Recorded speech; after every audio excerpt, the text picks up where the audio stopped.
السلام علیکم ورحمۃ اللہ وبرکاتہ ناظرین، استقبال ہے، سواگت ہے آپ کا viral news live studio Jalgaon Maharashtra India میں۔ میں آپ کا میزبان مفتی محمد ہارون ندوی۔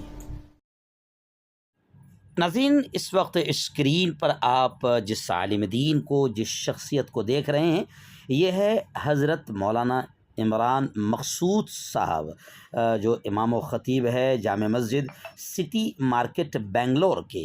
گزشتہ دنوں ہمارے رپورٹر ریحان شاہ نے امام محترم مولانا عمران مقصود صاحب سے ملاقات کی اور بچوں کی تعلیم و تربیت کے اعتبار سے ان سے ایک سوال کیا، جس پر حضرت والا نے بہت ہی عمدہ نصیحت فرمائی، مختصر مگر جامع مشورہ طلباء کو بھی دیا، پیرنٹس کو، ذمہ داروں کو دیا۔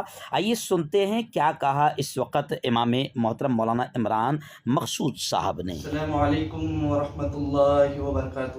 ناظرین، استقبال آپ کا viral news live studio Jalgaon Maharashtra میں۔ آج میرے ساتھ الحمدللہ آج بہت خوشی ہو رہی ہے، کرناٹک کی مشہور و معروف عالم دین، بلکہ کرناٹک کی ہی نہیں بلکہ ہندوستان کی مشہور و معروف دین عالم دین، میرے بزرگ، میرے محترم حضرت مولانا عمران مقصود رشادی صاحب دامت برکاتہم العالیہ، امام و خطیب جامع مسجد سٹی مارکیٹ بنگلور، الحمدللہ آج میرے ساتھ ہے۔ حضرت آپ کا سوالت ہے حضرت، اور میں اللہ سے دعا بھی کرتا ہوں کہ اللہ تبارک و تعالیٰ حضرت کا سایہ مجھ پہ اور ساری امت پہ با حیات رکھے۔ اللہ تبارک و تعالیٰ حضرت کی عمر میں برکت عطا فرمائے، آمین۔ حضرت ایک سوال کرنا تھا آپ سے، مدارس کے تعلق سے، اسکول کے تعلق سے، طلباء کی اور جو طالبات ہیں ان کی تعلیم کے لیے، تو آپ کیا کہنا چاہیں گے سر؟ جی ہاں، جب سے لاک ڈاؤن ہوا اور کرونا وائرس کی وجہ سے تعلیم کا بڑا نقصان ہو رہا ہے۔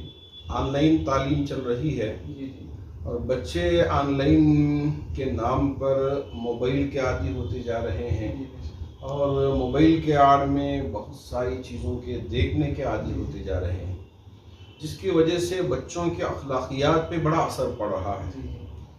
اب ان حالات میں ماں باپ کی بھی ذمہ داری ہے اور اساتذہ کی بھی ذمہ داری ہے کہ بچوں کے اخلاق کی تربیت کی طرف زیادہ توجہ دیں، تاکہ بچے غلط راستے کی طرف نہ چلے جائیں، ان کا ٹریکس صحیح راستے پر رہے، اس کی ہم کو فکر بہت زیادہ کرنی چاہیے۔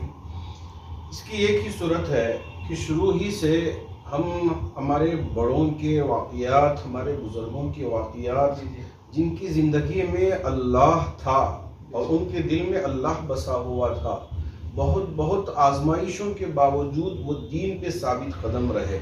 چونکہ پہلے غلط کام کرنے کے لیے باہر نکلنا پڑتا تھا اور آج کل وہ سب نکل گیا، بس بند کمرے کے اندر نہ ماں کو پتہ چلے گا نہ باپ کو پتہ چلے گا۔ ایسی حالت میں ایک ہی ہمارے لیے ان ساری چیزوں سے بچایا جا سکتا ہے، وہ ہے اللہ کا ڈر اور اللہ کا خوف اور اللہ کو ہمیشہ حاضر و ناظر جان کر زندگی گزارنے کا جذبہ۔ اگر یہ چیزیں ہمارے اندر اور ہماری اولاد کے اندر آ جاتی ہیں، چاہے ہم بند کمرے میں ہوں چاہے کھلے طور پہ ہوں، اللہ کو حاضر و ناظر جان کر زندگی گزارتی ہیں۔ اس کے ایک مثال آپ کے لیے پیش کرنا چاہوں گا۔ جیسے روزہ رکھتے ہیں، اب روزہ ہم اللہ کے لیے رکھتے ہیں۔ چھوٹا سا بچہ، آپ اسے روزے کی حالت میں پانی کو پیش کریں یا کھانے کے لیے اچھی بریانی لا کر رکھیں تو بچہ یہی کہے گا، نہیں میں روزے سے ہوں، میرا روزہ ٹوٹ جائے گا، میں کھاؤں گا نہیں۔ تو ایسے ہی کیوں وہ اس طرح کا خیال رکھتا ہے؟ چونکہ اسے یہ احساس ہے چاہے میں بند کمرے میں کھاؤں چاہے کھلے کھاؤں، میرا اللہ دیکھ رہا ہے، میرا روزہ ٹوٹ جائے گا۔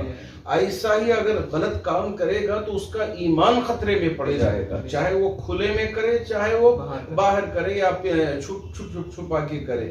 یہ اگر یہ احساس ہماری اولاد میں آ جائے، ہمارے بچوں میں، ہمارے طلباء میں پیدا ہو جائے تو انشاءاللہ غلط راستے کی طرف گئے بغیر صحیح ٹریک پر رہیں گے۔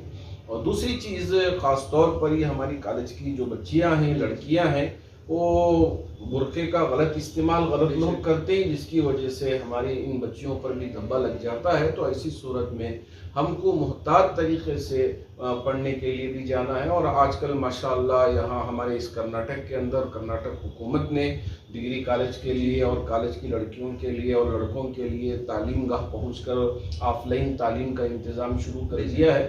تو وہ بچے جائیں، اور بڑے طلبہ اگر مدارس کے بھی ہوں جو اس لیول کے بچے ہوں تو وہ بھی جا کر مدارس کے اندر تعلیم حاصل کر سکتے ہیں. حکومت کا قانون بنا ہوا ہے، اس میں کسی طرح کی رکاوٹ نہیں ہے.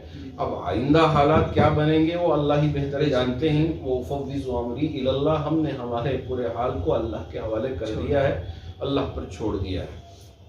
تو ناظرین، حضرت کی جو باتیں، اللہ تبارک و تعالی ہم سب کو بھی اور پوری امت مسلمہ کو اس بات پر، ایک نصیحت پر عمل کرنے کی توفیق عطا فرمائے، اور حضرت کی عمر میں اللہ تبارک و تعالی خوب برکت عطا فرمائے، اور حضرت کو حضرت کی دشمنوں سے اللہ حفاظت فرمائے. السلام علیکم ورحمۃ اللہ وبرکاتہ.